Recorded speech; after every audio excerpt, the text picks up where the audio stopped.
হ্যাঁ, ওয়েলকাম করছি রিয়াসাদ আজিম। ভিন্ন ধর্ম মতাদর্শী যারা শুনছেন সবার প্রতি আন্তরিক কৃতজ্ঞতা। আর মাত্র কিছুক্ষণের অপেক্ষা, এবং এই অপেক্ষার অবসান যখন হবে তখন বাংলাদেশ সময় হয়তো রাত 12টা বেজে যাবে, এবং সেই পার্টিকুলার টাইমে আমরা সবাই একটা ব্যাপারে উপনীত হব, একটা ডিসিশন আমরা পেয়ে যাব যে এবারে টি-20 বিশ্বকাপের চ্যাম্পিয়ন আসলে কোন দল।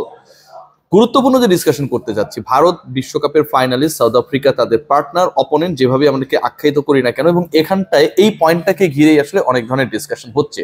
সবশেষ 2023 যে বিশ্বকাপটা হয়েছিল, যেখানটায় ভারত ফাইনালিস্ট ছিল, অস্ট্রেলিয়া চ্যাম্পিয়ন হয়েছিল, সেই বিশ্বকাপে কিছু রেশ টেনে আমি এবারের বিশ্বকাপে যেসব ঘটনা ঘটেছে, যেসব ঘটনা ঘটছে এবং যেভাবে ঘটছে, এবং এটা যে হেলদি হচ্ছে না, এই ব্যাপারে আলোচনা করতে চাই। প্রথমেই যে আলোচনাটা করতে চাই, প্রথমেই যে ব্যাপারটা আসলে আমি ডিসকাশন করতে চাই, সেটা হচ্ছে এবারের বিশ্বকাপে team India they are getting some undue privileges, এবং সেটা এমন ভাবে করা হয়েছে, এমন টেকনিক্যালি করা হয়েছে, the way actually south Africa যেন স্ট্রেস থাকে বিশ্বকাপের ফাইনালটায় গিয়ে তারা যেন তাদের সেরাটা দিতে না পারে।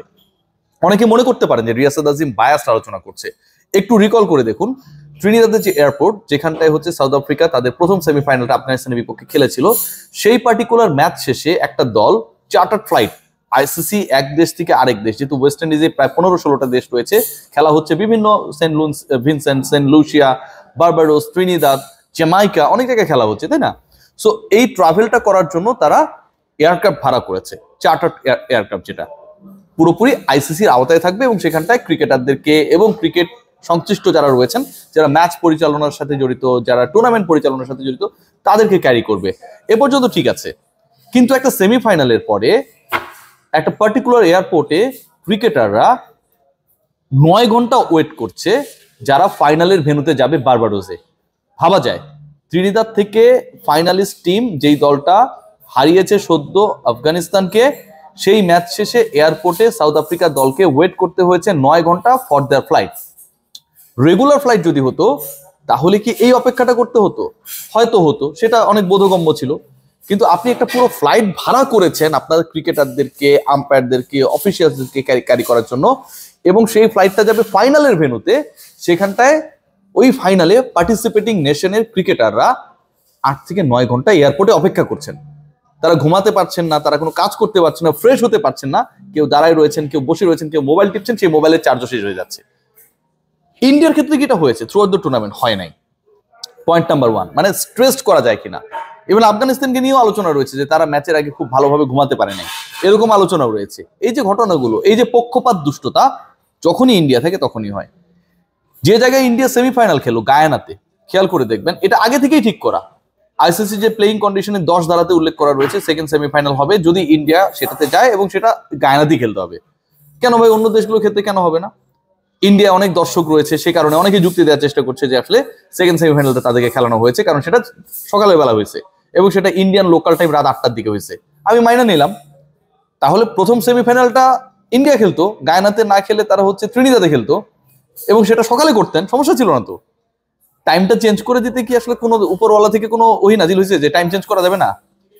প্রথম সেমিফাইনালটাই সকালে দিতেন আপনারা, লোকাল টাইম, সেটা ইন্ডিয়ান টাইম সন্ধ্যাবেলা হইতো, সেটাতে ইন্ডিয়া খেলতো। অথবা 2টা সেমিফাইনালই আপনারা সকালে রাখতেন।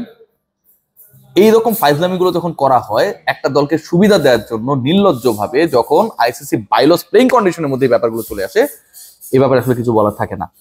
খেয়াল করে দেখবেন যেই উইকেটে খেলা হচ্ছে, আমি ক্রিকেট রিপোর্ট পড়ছিলাম, এবং সেখানটায় হচ্ছে পিচ কন্ডিশন নিয়ে যে আলোচনাটা হয়েছে, সেখানে বলা রয়েছে the match is going to be played on wicket number 4, 4 number উইকেটে খেলা হতে যাচ্ছে।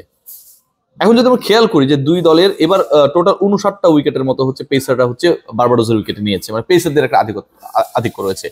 এবং সেখানটায় আমরা যদি খেয়াল করে দেখি যে ইন্ডিয়ান পেসাররা 35 ওয়াটস উইকেট নিয়েছে, মানে টোটাল ইন্ডিয়ার কন্ট্রিবিউশনের ক্ষেত্রে।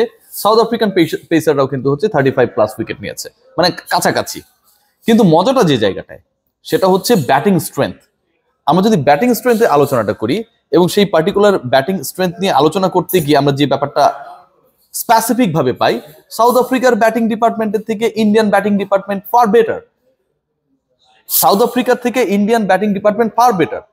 সো এমন একটা উইকেট এনশিওর করার চেষ্টা করা হয়েছে, উইকেট নাম্বার 4 কেনসিংটন ওভালের, যেই উইকেটে প্রচুর রান রয়েছে, যেখানটায় রান রয়েছে, বেটার ব্যাটিং ডিপার্টমেন্ট সেখানটায় রান করবে, খুবই আন্ডারস্ট্যান্ডেবল। এবং এটা এনশিওর করা হয়েছে তখনই যখন সেকেন্ড সেমিফাইনাল খেলার পরে India they are qualified for the final. So আপনি এমন ভাবে উইকেট টেম্পারিং অনেকটা করার চেষ্টা করছেন, টেম্পারিং বললে ভুল হয়, এটা হচ্ছে উইকেট সিলেকশন করছেন, যেখানটায় আপনি এনশিওর করার চেষ্টা করছেন যে ইন্ডিয়ান ব্যাটাররা যেন তুলনামূলকভাবে ফেভারেবল সিচুয়েশনে থাকে। এনশিওর করার চেষ্টা শুধু না, এনশিওর করা হয়েছে। কারণ সাউথ আফ্রিকার ব্যাটারদের স্ট্রাইক রেট যদি আমরা খেয়াল করি overall in this world cup, সেটা অনেকটা নাজমুল শান্তের মতো 106, ইন্ডিয়া সেখানে 130+।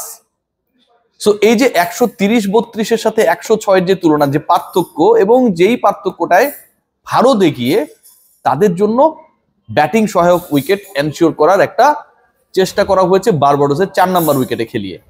যে উইকেটে প্রচুর রান হয়েছে, যে উইকেটে ইংল্যান্ডকে আমরা দেখেছি, যে উইকেটে আমরা অস্ট্রেলিয়ার মতো দলগুলোকে দেখেছি বিগ স্কোর করতে, ইন্ডিয়া সেই উইকেটে 181 করেছে ওই মাঠেই, এবং ওইটা তাদের জন্য জানা। সো তারা এনশিওর করেছে আসলে ইন্ডিয়ান ক্রিকেটাররা কিসের সাথে সবচেয়ে বেশি ইউজ টু, কোনটার সাথে সবচেয়ে বেশি তাদের জন্য ব্যাটিং ক্যারি করার ক্ষেত্রে, তাদের ইনিংসকে প্রলং করার ক্ষেত্রে তারা আসলে হ্যাপি থাকে। সাউথ আফ্রিকান ক্রিকেটারদেরকে এয়ারপোর্টে আটকে রাখা অনেকটা, চার্টার্ড ফ্লাইটের কথা আপনি বলছেন, গল্প দিচ্ছেন, সব ফ্লাইট উড়ে উড়ে যাচ্ছে, 9 ঘন্টা 8 ঘন্টা আটকায় থাকলো, টায়ার্ড করে ফাইনালে ভেন্যুতে নেয়া, বায়োলজের মধ্যে উল্লেখ করে দেয়া যে গায়ানা সেমিফাইনালে ইন্ডিয়াকে খেলাতে হবে, এবং সেখানটায় বলা হচ্ছে যে ইন্ডিয়া হচ্ছে প্রচুর ক্রিকেট আগ্রহী মানুষ রয়েছে, তারা খেলাটা দেখবে। গায়ানা যেহেতু সেমিফাইনালটা সকালের টাইমে হবে, ইন্ডিয়া সেটা পিক টাইম, এবং সেই পার্টিকুলার পিক টাইমে যদি খেলাটা সম্প্রচার করা হয় আইসিসি বেনিফিটেড হবে। প্রথম সেমিফাইনালটা তাহলে আপনারা কেন হচ্ছে সকালবেলা দিলেন না? তাহলেই তো হয়ে যেত, ওটাও তাহলে ইন্ডিয়ার জন্য পিক টাইম হয়ে যেত, বা দুইটা সেমিফাইনালই আপনারা সকালবেলা দিতেন, ইন্ডিয়া জেতাতে খুশি যাক, সমস্যা নেই তো কোনো, সবকিছু পিক টাইম হতো, রাত 8টা হইতো ইন্ডিয়ার টাইম, সেটা আপনারা করলেন না। সেমিফাইনালে কোয়ালিফাই করা ইন্ডিয়ার জন্য ফাইনালে যে উইকেট রাখা হয়েছে সেখানটাতেও আইসিসির স্পষ্ট পক্ষপাত প্রতীয়মান। So ICC is doing all the things to make India champion, but you know finally the decision made by the God, যিনি আমাদের সৃষ্টি করেছেন, যিনি এই চিত্রনাট্যটা আগে থেকেই লিখে রেখেছেন। তিনি যা লিখে রেখেছেন সেটার বাইরে আইসিসি কারণ পৃথিবীর কোনো শক্তির যাওয়ার সুযোগ নেই। প্যাট কামিন্স বলেছিলেন না, দারুণ একটা কথা বলেছিলেন, যে আমাদের টার্গেট ছিল 1 লক্ষ মানুষ যেন কথা বলতে না পারে, হাততালি দিতে না পারে, সেটা এনশিওর করা, এবং সেটা তিনি করেছিলেন যখন নরেন্দ্র মোদী স্টেডিয়ামে ইন্ডিয়াকে পরাজিত করে চ্যাম্পিয়ন হয়েছিল অস্ট্রেলিয়া, এই তো কয়েক মাস আগে। সবাই ভালো থাকবেন, টেক গ্রেট কেয়ার।